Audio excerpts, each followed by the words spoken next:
Mega fans ఎప్పటినుంచో ఆసక్తిగా ఎదురుచూస్తున్న చిత్రం విశ్వంభర. యూవీ క్రియేషన్స్ బ్యానర్ పై బింబిసారా ఫేమ్ వశిష్ఠ డైరెక్షన్ లో తెరకెక్కుతోన్న సోషియో ఫ్యాంటసీ సినిమా ఇది. ఇందులో త్రిష, ఆశికా రంగనాథన్ హీరోయిన్లుగా నటిస్తున్నారు. ఎప్పుడో రిలీజ్ కావాల్సిన ఈ సినిమా పోస్ట్ ప్రొడక్షన్ పనుల ఆలస్యం వల్ల వాయిదా పడుతూ వస్తోంది. తెలుగు తెరపై మునుపెన్నడూ చూడని లోకాలని ఇందులో పరిచయం చేయనుండటంతో గ్రాఫిక్స్ వర్క్ కి చాలా ప్రాధాన్యత ఉంది. అందుకే మేకర్స్ విఎఫ్ఎక్స్ పై స్పెషల్ ఫోకస్ పెట్టారు. ఈ చిత్రానికి సంబంధించి కేవలం గ్రాఫిక్స్ కోసమే ఏకంగా 75 కోట్లు ఖర్చు చేస్తున్నట్లు వినికిడి. హనుమాన్ జయంతి సందర్భంగా రిలీజ్ చేసిన రామరామ సాంగ్ అందరినీ ఎంతో మెప్పించింది.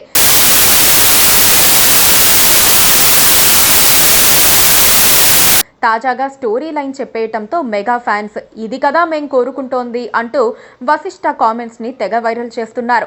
14 లోకాల గురించి మనం వింటూనే ఉంటాం. సత్యలోకం అంటే బ్రహ్మదేవుడు నివసించే లోకం. ఇది అత్యున్నత స్థానం. తపోలోకం మహర్షులు తపస్సు చేసే స్థలం. జనలోకం ఋషులు నివసించే స్థానం. మహర్లోకం ఋషులు సాధకులు ఉన్న స్థలం. స్వరలోకం ఇంద్రుడు దేవతల లోకం. దీనినే దేవలోకం అని కూడా అంటారు. భూవర్లోకం గంధర్వులు నివసించే లోకం. భూలోకం మనుషులు నివసించే భౌతిక ప్రపంచం. పైవన్నీ ఊర్ధ్వలోకాలు కాగా తలలోకం, వితలలోకం, సుతలలోకం, తలాతలలోకం, మహాతలలోకం, రసాతలలోకం, పాతాళలోకంలను అధోలోకాలు అంటారు. అయితే విశ్వంభర అనేది 14 లోకాలకు పైనున్న మరో లోకమట. ఆ లోకానికి చెందిన కథానాయిక త్రిషని దక్కించుకునేందుకు హీరో ఎలాంటి సాహసాలు చేశాడు, విశ్వంభర లోకానికి వెళ్లి ఆమెను ఎలా తీసుకొచ్చాడు అన్నదే కథాంశమట. వశిష్ఠ చెప్పిన స్టోరీ లైన్ విని మెగా ఫ్యాన్స్ ఖుషి అయిపోతున్నారు.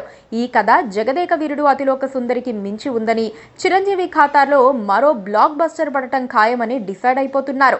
విశ్వంభర చాలా రోజుల నుండి వాయిదా పడుతూ ఉండటంతో మెగా ఫ్యాన్స్ అసహనంగా ఉన్నారు. డైరెక్టర్ వశిష్ఠ మాట్లాడుతూ విజువల్ ఎఫెక్ట్స్ వల్లే సినిమా ఆలస్యం అవుతోందని, ఇండియన్ సినిమాల్లో ఇంత భారీ స్థాయిలో విఎఫ్ఎక్స్ వర్క్ జరగటం ఇదే మొదటిసారి అని తెలిపారు.